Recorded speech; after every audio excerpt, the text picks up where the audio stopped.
Hello everybody and welcome back. Today we're going to do another Transformer review, and actually we're going to do a few of them. Like I said last time, we did the big Omega Supreme, so I thought it'd be fun to do a bunch of the little guys now. Most of these were originally released as tiny little Legends figures. This is actually the oldest one. It's the second oldest one. This is from the Titan Returns when they were doing all the Titan Master stuff, aka Headmaster stuff. Definitely one of my just favorite characters in the show. I'm going to do comparisons later because I want to see how many I can get through. I've got like 5 or 6 of them over here with me. So I'm going to go through the transformations and any opposability problems that I have, and then at the end I'll do all the size comparisons with a couple different figures. So this is Seaspray. He did come with a little rocket launcher kind of gun there. Mine, unfortunately, yes, does have one of the back rotors tipped off. Thank you, children. But that's okay. They did do some really cool. I believe these are that's paint. I was about to say I think they're stickers, but those are paint. Yeah, that's definitely painted on. Got the little cockpit there. For what it's worth, the hover part of him, the skirt, is not too bad. For transformation, we will go ahead and pull over here, and that'll release this. And then we'll just unaccordion all of this, just pull it straight out. And then go ahead and take the arms and detach those. And then this whole piece we'll just unclip and fold down. Bring the arms around. Bring the faceplate down. And that's actually a nice way of doing that. That sinks down right in there. And it's real nice and flush. I like that. And then separate the legs and put these panels back, and we're done. It's one thing about the Legends figures is they were really easy to transform, really quick. And there's his head sculpt. Actually did a really good job for Seaspray. It can turn. It's not on a ball joint. It's just on a swivel, so you only get left to right. No light piping. That's fine. Even though I love light piping. But, yeah. One of my favorite figures, or characters, actually.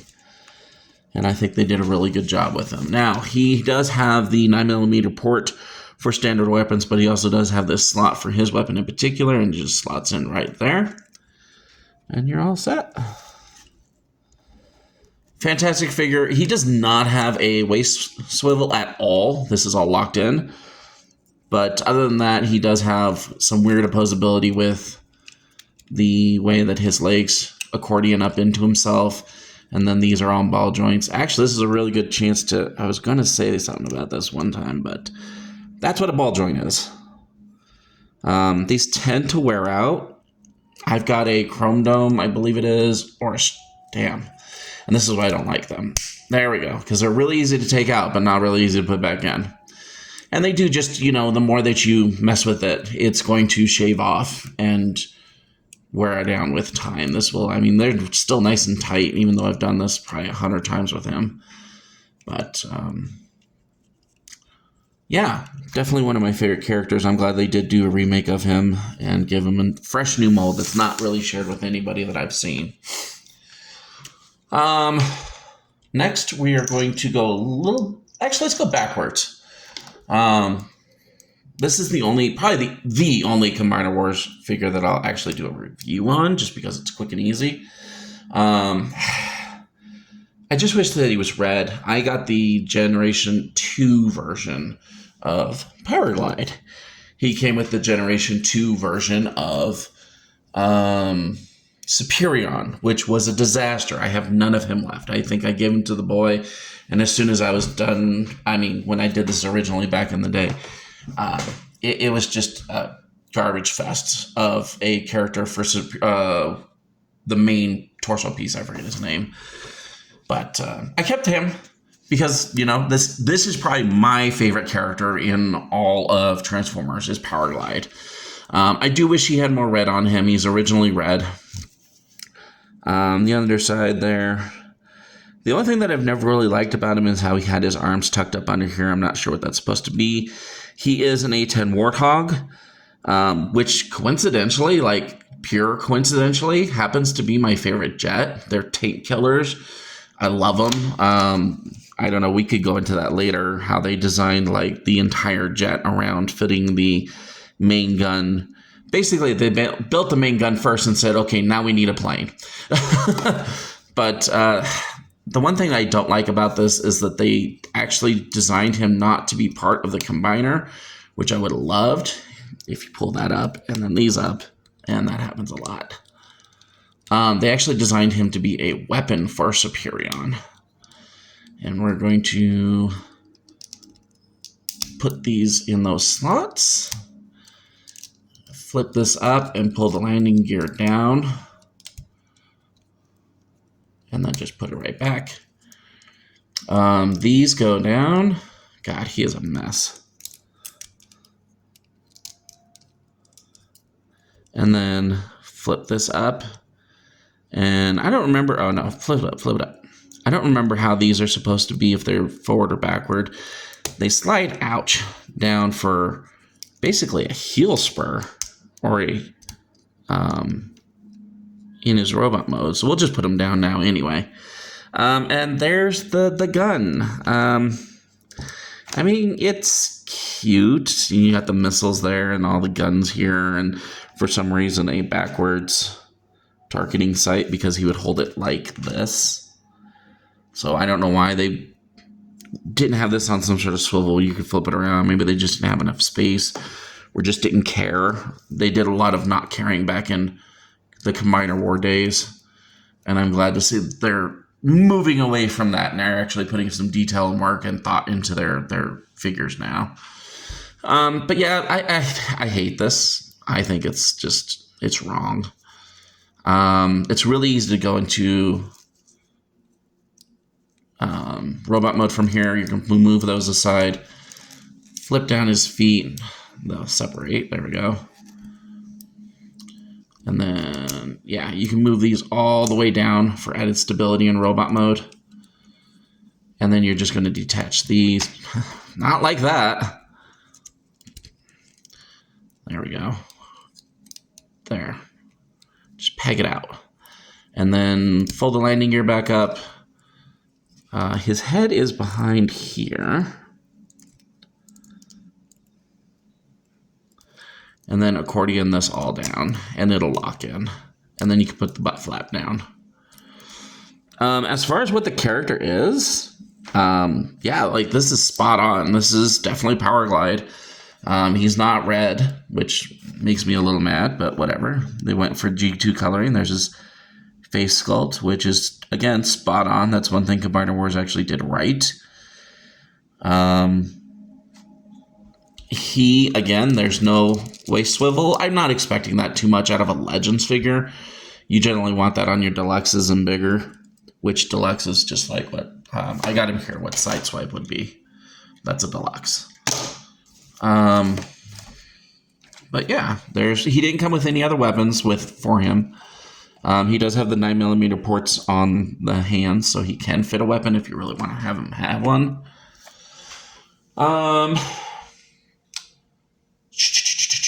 Let's do this one next. This is the Studio Series 86 Spike Witwicky. And now this is the one time when white paper is going to be a hindrance for me. He actually shows up pretty good. He has a lot of posability. If you don't know, this is from when he was in the Studio Series 86 series. Basically, in my opinion, sought to make as detailed as possible characters that look like they came from the cartoon movie, The Transformers the movie, back in 1986. And they never made a Daniel. They only made a Spike, which is a little weird, that I know of. I've never seen him on the shelves or anything about him. They still could. They are still in the Studio Series 86 line. They release it every once in a while with new figures. But as far as like opposability, if you don't know, he's in an exosuit. So this is a human in an exosuit. So he does have quite a bit of...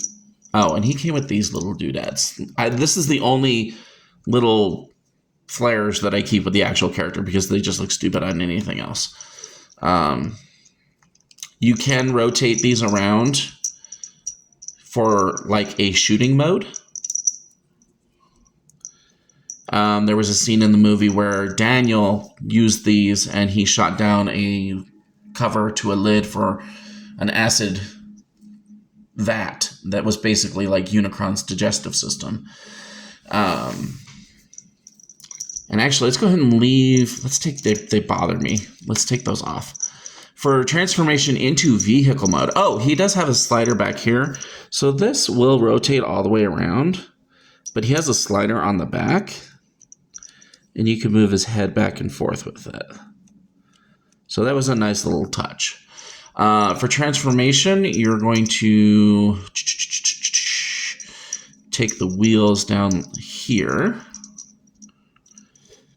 The arms will, I believe it's back. Yes. So back and then kind of in an L. And it'll give it a little, there's a little, it's kind of hard to detect, but there's a little mini ratchet there.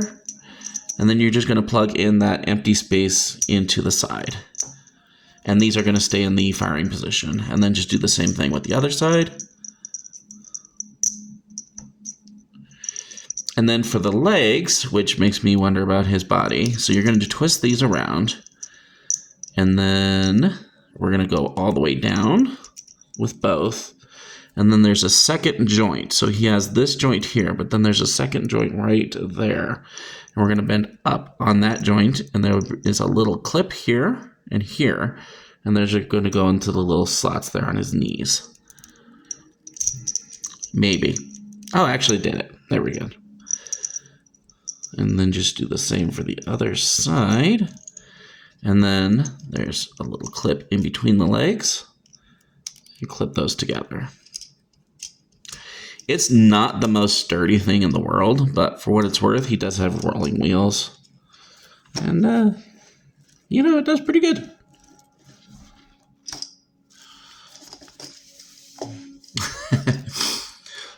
So yeah, that's the Spike Wick Wiki. So let's do this one next. This is the Studio Series 86 movie Studio Series Cliffjumper. And this one thing that they did with these figures, and I lost a lot of the stuff for the Hot Rod, unfortunately. I have everything for the Cliffjumper, though. So he came with this gun, and this gun is kind of unique because it separates into several pieces. Because he had a rocket launcher for that one episode at the very beginning of the series where he fired it off, revealed their position, and didn't even hit the guy. Yeah, way to go, Cliffjumper. So it separates there, and then it separates here. And then the stand for it also comes off because all this, well, some of this. So you could use these as twin-wielded or dual-wielded blasters that are just way too big for the character. But more importantly, because there was that one episode where he did this thing. So you take these, and that's why I turned on the light so we could see. So you take this and you slot it in right there. And you take the other one and do the same exact thing. And then you take this piece and you plug it in there, and then these will actually go into his hands / the back of his trunk, or the bottom of his trunk. And now he has a aquatic driving across the water mode because of that one episode midway through the series, and they had to get across a lake or something. So it's a thing that you can do, I guess. I quite frankly just have him in his other mode with it all as a rocket launcher, quite frankly. mess with that later. So for transformation, and I actually messed with this one a little while. So I'm just going to rock the whole trunk from the bumper up, and that'll come off.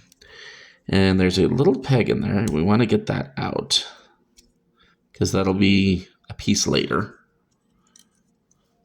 So you can mess around with these panels on the side. It's a pain in the butt. The easier way to do it is actually just kind of hold it here and then grab the front by the tires and just bend it in half. And that is way easier than trying to pick at those because now you can just pull these off.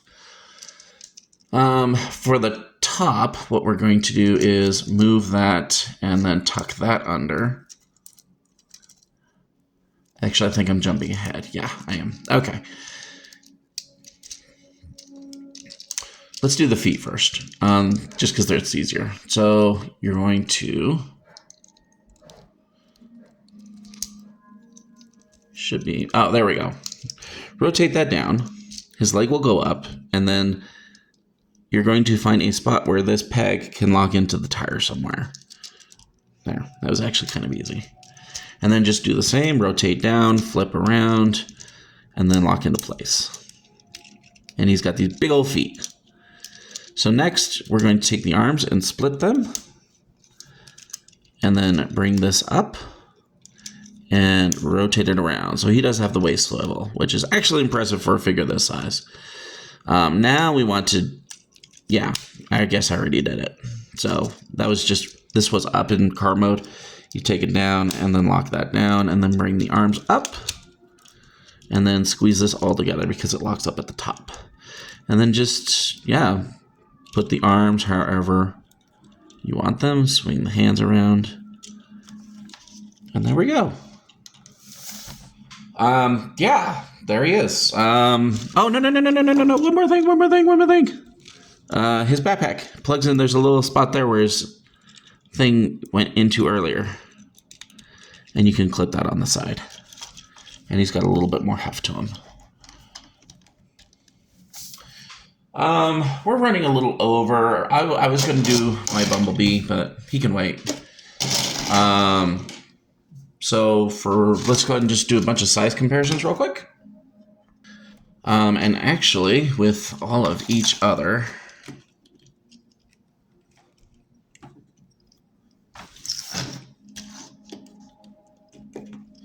let me transform Daniel real quick. So here they are all together. Actually, it looks better on this side. And here they are with a side swipe. Just for scale. And here they are with a prime.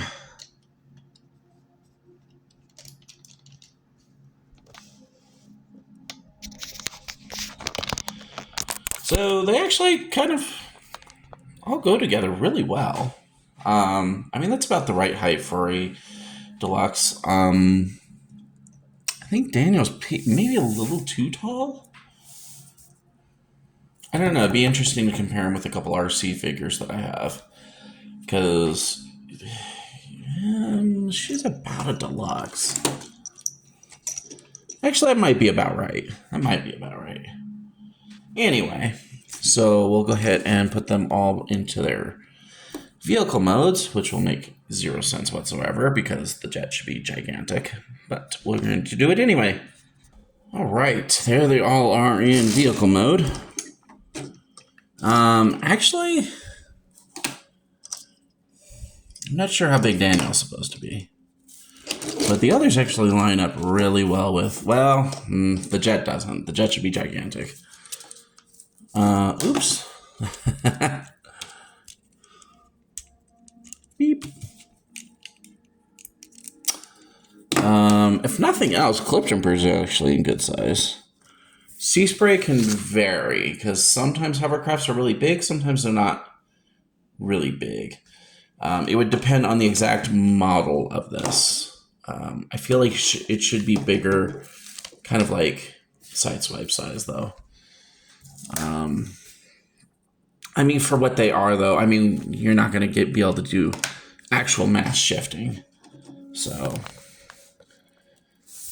yeah, there they are.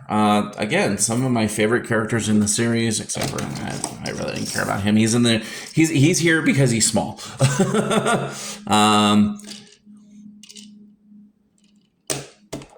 Yeah, I don't know. Cliffjumper always seemed, I don't know. Okay, you know what? These two are definitely some of my favorite characters. I didn't you bring the Warpath, which I love Warpath also. And I didn't. There's another one I'm missing. And it's not the one I'm looking at. I didn't get through as much as I wanted to, but that's okay. Oh, Cosmos, of course. Cosmos. Another one of my favorites. He wasn't in that many episodes. But I do have a Cosmos. I will probably do those Cosmos and Warpath in their own video because they're a little bit more technical and they're a little bit bigger. I might see if I can scrounge up some more smaller ones to kind of fit Bumblebee into one with somebody else because he will take like 5 minutes. But yeah, that's it for now. So just look at some of my favorite characters from the series, not necessarily my favorite figures, because I think this thing is a disaster. And I really wish they'd update Powerglide really badly. We're not going to get in the Studio 86 series because he wasn't in the movie. Yeah, this thing, it's so loose, and these are flapping around everywhere. And a lot of times when you transform it, his arm will come out of the joint. Of course, it won't do it now that I'm trying to get it to actually... Okay, there we go. The other one did it. It's just like, this is a garbage toy for a good character, unfortunately. I almost like the actual first generation toy better than this. At least that held together. Like, there's nothing locking this in place. It looks like there's tabs there, but they don't actually work. I mean, you can get it for a while, but that's going to slip loose. Yeah, I have my issues with this. The only gripe I have with this one is that these are made out of a brittle plastic. And they do snap very easily. As soon as I saw my kid played with it, I was like, no more. He goes on the shelf now. That would be my only gripes about those. The Cliffjumper is actually amazing for what he is, not necessarily one of my favorite characters. And boy, that is a real good try hard there. So for what they're worth, you know, out of the four, definitely the Seaspray is my favorite out of these four, just as far as like a action figure goes. He holds together. Yeah, the blades are going to break if you're rough with them. I kind of like the rocket launcher thing that he came with for him. Other than that, he is probably the next favorite just because he fits in so well. The only gripe I have is he's a lot smaller than some of the other cars, and he looks like a full-size sedan instead of more like what Bumblebee. He doesn't look like the Volkswagen Beetle, which is what he's kind of stereotypically. He's just usually a red copy of Bumblebee. They went a different direction with it, which is cool, but I think it's just a little too small. Plus, if you try to go at it the wrong way and dig at these instead of doing the snap in half method, you're in for a rough time. It's not easy to do. But yeah, that's going to be it for today. I'll see what I can do with the other figures. Maybe I'll do 2 of the other ones. We'll see how it goes. But yeah, that's it for now. We'll catch you next time.